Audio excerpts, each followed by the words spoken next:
end?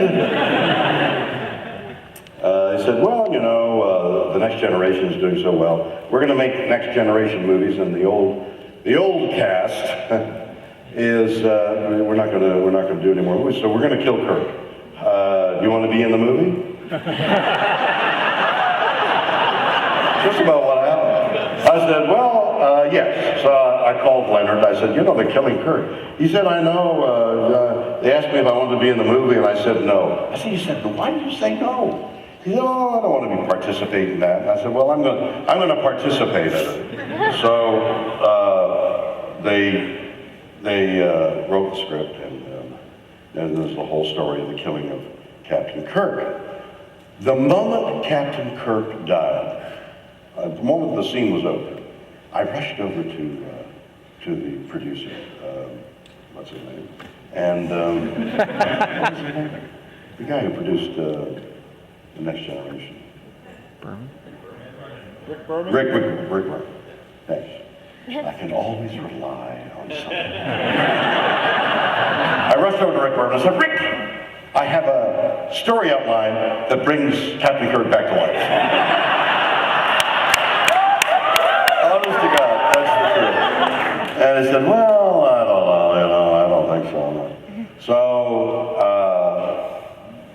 they killed the character.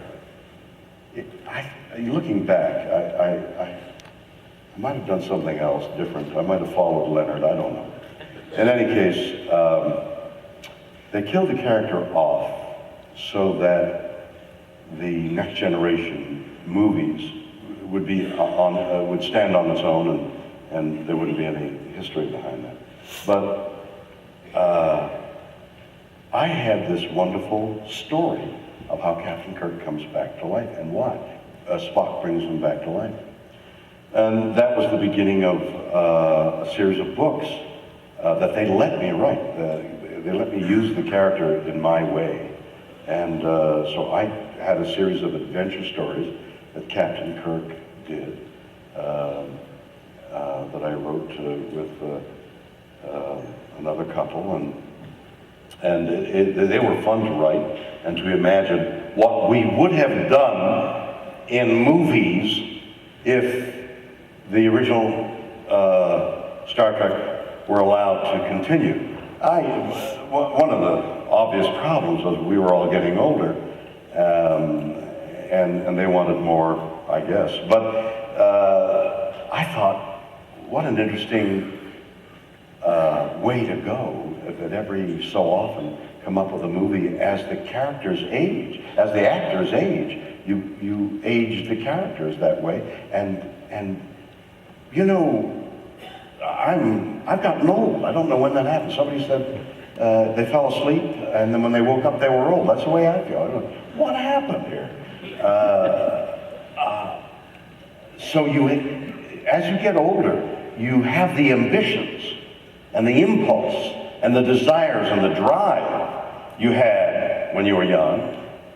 It just doesn't work quite as well. I can't run quite as fast and all the itinerant things. But what an interesting, it seemed to me, story to tell as Captain Kirk, this great hero, feels, I've got a dog who's 10 years old, great, marvelous Doberman stud dog. And he's going to die soon because Dobermans don't live much longer than 9, 10 years old. And I look at I grab him by his ears and I say, what are you thinking? What are you doing? Tell me what you want. And, you know, and he looks at me and he's ready to tell me, but he can't speak. But he does speak in dog language and Doberman language. He bites me.